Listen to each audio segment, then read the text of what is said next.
Hello 2022-এর সকল ছাত্রছাত্রীকে modern tutorial হোমে স্বাগতম জানাই। আজকে আমি তোমাদের জন্য নিয়ে এসেছি এটি একটি অতি গুরুত্বপূর্ণ প্রশ্ন। এবারে পড়ার যেটি সম্ভাবনা অত্যন্ত বেশি। প্রশ্নটি হচ্ছে, ভারতের দক্ষিণ পশ্চিম মৌসুমী বায়ুর প্রভাবগুলি আলোচনা করো। ভারতের দক্ষিণ পশ্চিম মৌসুমী বায়ুর প্রভাবগুলি আলোচনা করো। এরপর চলো দেখা যাক বা শোনা যাক প্রশ্নটি, আলোচনা করা যাক প্রশ্নটি সম্পর্কে, তার উত্তর কিরূপ হতে পারে। দক্ষিণ পশ্চিম মৌসুমী বায়ুর প্রভাবগুলি হলো, প্রথমে বলতে হবে ফসল উৎপাদন। আমরা জানি ভারত একটা কৃষি প্রধান দেশ, যেখানে ভারতের অধিকাংশ মানুষ কৃষিজীবী। ভারত একটি কৃষি প্রধান দেশ, যার 60% লোক কি কৃষিকাজের সঙ্গে যুক্ত। ভারতবর্ষের অধিকাংশ কৃষিজীবী, অধিকাংশ মানুষ কৃষিজীবী, এবং দেশের অধিকাংশ কৃষিকাজ মৌসুমী বায়ুর দ্বারা প্রভাবিত।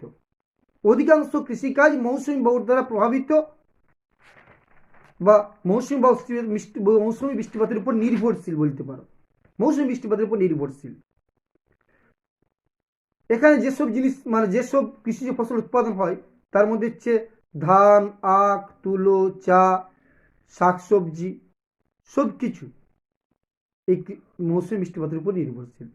যে বছর মৌসুমী বৃষ্টিপাত ভালো হয় সে বছর কৃষিকাজও ভালো হয়, আর যে বছর মৌসুমী বৃষ্টিপাত মৌসুমী বৃষ্টিপাত দুর্বল থাকে, এই মৌসুমী বায়ু দুর্বল থেকে দক্ষিণ পশ্চিম মৌসুমী বায়ু, সেবার বৃষ্টিপাতও কম হয়। ফলে কৃষিকাজের উপর একটা প্রভাব পড়ে।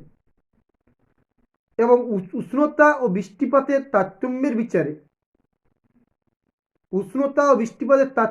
বিচারে ভারতের বিভিন্ন প্রান্তে শুষ্ক কৃষি, আর্দ্র কৃষি, সেচ কৃষি ব্যবস্থা গড়ে উঠেছে বৃষ্টিপাতের জন্য। কোন অঞ্চলে, যেমন রাজস্থান অঞ্চলে শুষ্ক কৃষি, আবার পাঞ্জাব অঞ্চলে সেচ কৃষি গড়ে উঠেছে। এরপর যে হচ্ছে সেটা হচ্ছে কৃষিভিত্তিক শিল্প।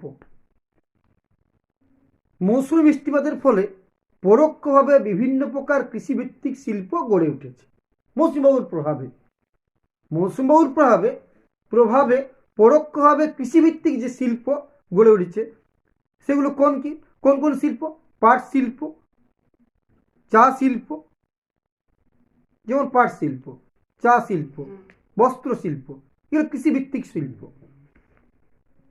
এই শিল্পগুলো গড়ে উঠেছে মৌসুমী বৃষ্টিপাতের উপর নির্ভর করে। তাহলে মৌসুমী বৃষ্টিপাত একটা কি কৃষিভিত্তিক শিল্প ব্যবস্থাকেও গড়ে তুলেছে, দক্ষিণ পশ্চিম মৌসুমীর প্রভাবে গড়ে উঠেছে। এরপর হচ্ছে খাদ্যাভাসের প্রভাব। মৌসুমী বৃষ্টিপাতের খাদ্যাভাসের প্রভাব কিরকম? বৃষ্টিপাত বেশি হয় পশ্চিমবঙ্গে ধানের চাষ বেশি হয়। আমরা জানি বৃষ্টিপাত বেশি হয় পশ্চিমবঙ্গে ধানের চাষ বেশি হয়, ধান উৎপাদন বেশি হয়। ফলে পশ্চিমবঙ্গের অধিবাসীদের প্রধান খাদ্য কি? ভাত। আবার উত্তর পশ্চিম ভারতে বৃষ্টিপাত কম হয়, সেখানে গম চাষের আধিক্য রয়েছে, তাই ওই অঞ্চলের মানুষের প্রধান খাদ্য গম, আটা, রুটি, আটা থেকে যে রুটি তৈরি সেই রুটি প্রধান খাদ্য, সেখানে রুটি। এরপর 2 নম্বর হচ্ছে বনভূমিতে, তুমি বললাম এই যে 4 নম্বর হচ্ছে বনভূমিতে প্রভাব। মৌসুমী বৃষ্টিপাতের জন্য পশ্চিমঘাট পার্বত্য অঞ্চল ও পূর্ব হিমালয় অঞ্চল, পশ্চিমঘাট পার্বত্য অঞ্চল ও পূর্ব হিমালয় অঞ্চলে চিরসবুজ অরণ্য দেখা গেছে।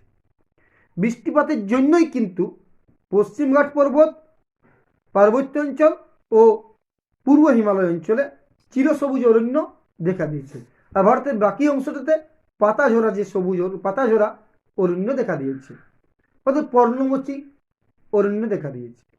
তাহলে আমি বলছি যে বৃষ্টিপাতের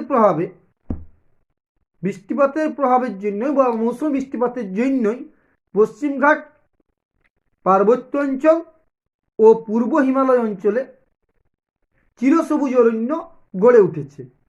আর এর সঙ্গে ভারতের বিভিন্ন অঞ্চলে পর্ণমোচী অরণ্য, পাতাঝরা অরণ্যের সৃষ্টি হয়েছে। তাহলে বনভূমিত একটা প্রভাব রয়েছে।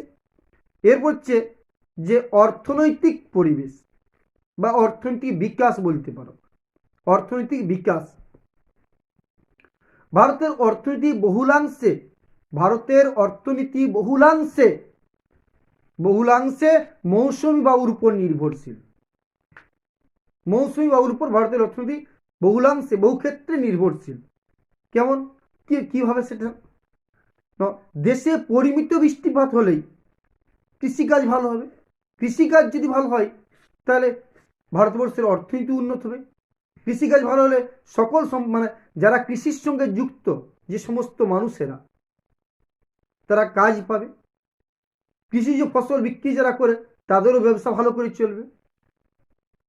অর্থাৎ সমস্ত কিছু টোটাল সিস্টেমটা, ভারতবর্ষের অর্থনীতি যে টোটাল সিস্টেমটা কৃষিকাজের উপর নির্ভরশীল। যদি কৃষিকাজ ভালো হয় ভারতবর্ষের অর্থনীতিও, জিডিপিও উন্নত হবে। আর যদি কৃষি ব্যবস্থা ভালো না হয়, মানে কৃষিকাজ ভালো না হয়, তাহলে জিডিপির গ্রোথ নিচে নেমে যাবে।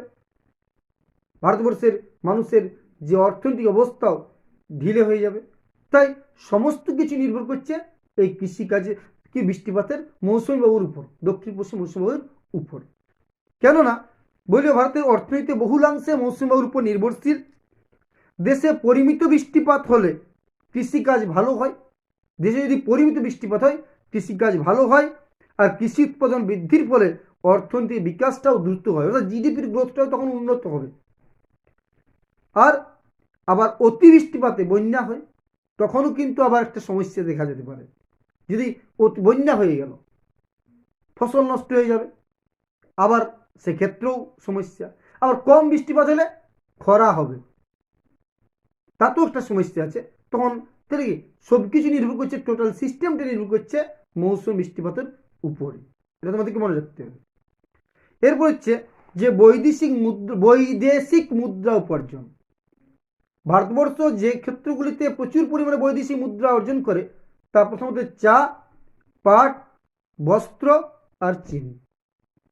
এগুলো ভারতবর্ষ বিদেশে রপ্তানি করে প্রচুর বিদেশি মুদ্রা উপার্জন করে।